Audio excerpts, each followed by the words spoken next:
Have you or someone you know been charged with driving while high and heard the term DRE or Drug Recognition Expert or Evaluator and wondered, what the hell is that?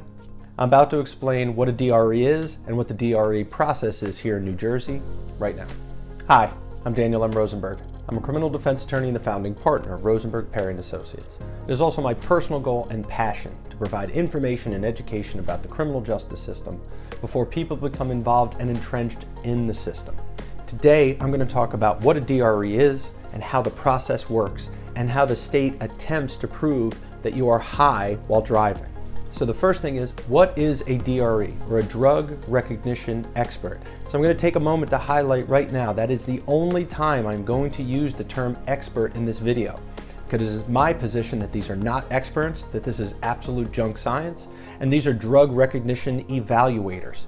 So what in fact is a DRE? Well, according to the Drug Recognition Evaluators Manual, a DRE is an individual who is specially trained and has continued training to conduct examinations of specified drug-impaired drivers. And the purpose of these evaluations is for the law enforcement officer to make a determination on, number one, are you impaired? And number two, if you are, what drug are you impaired by?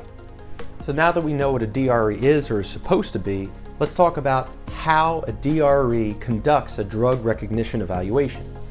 Well, it's a 12-step process, and it is supposed to be done by a DRE officer who is not the arresting officer. So you are stopped for suspicion of driving while high, you are brought back to the station, and then a DRE is brought in to conduct this evaluation. So the first thing you're asked to do is provide a breath sample.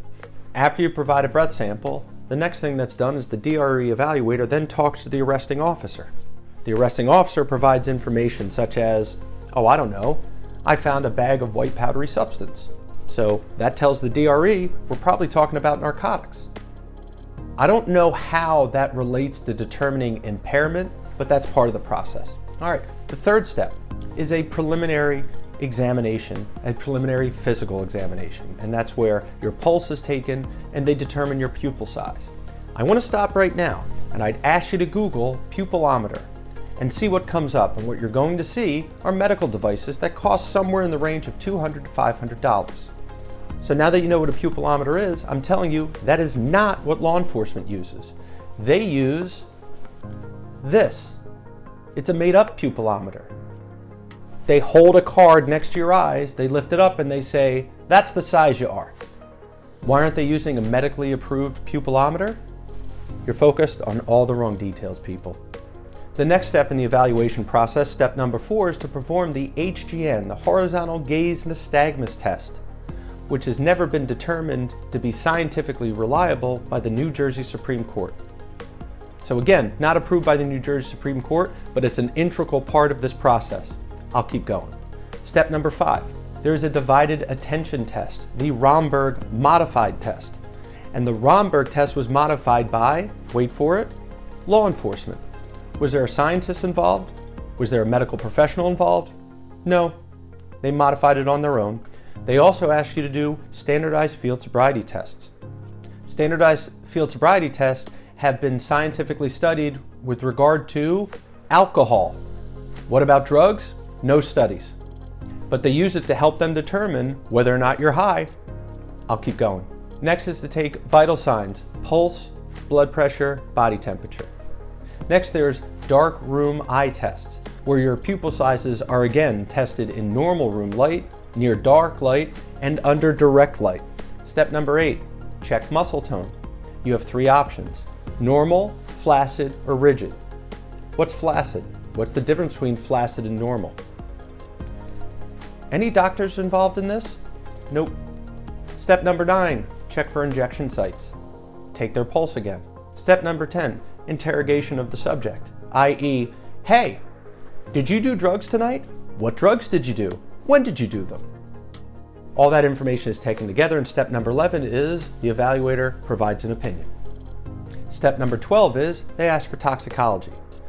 They ask you to provide blood or urine to confirm whatever they believe is in your system is in fact in your system. So with all of that, there are 7 drug categories that the DRE will then provide an opinion as to what, if any, category you fall under. And those categories are CNS depressants, CNS stimulants, hallucinogens, dissociative anesthetics, narcotics, inhalants, and cannabis. All right, so let's put all this nonsense to the side for just a moment.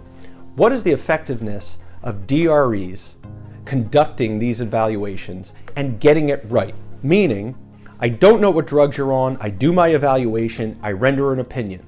When you take all the signs together and you run the numbers, what do you think? How accurate?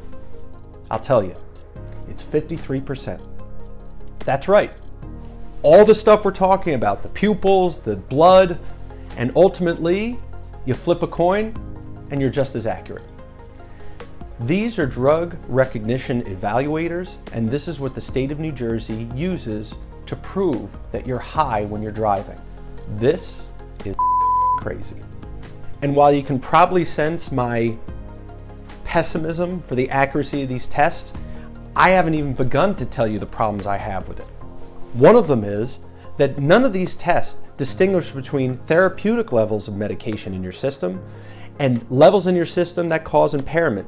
Look, I got plenty more to say about how absolutely absurd these tests are, but you really need to be aware this is the reality of where we are in the state of New Jersey right now.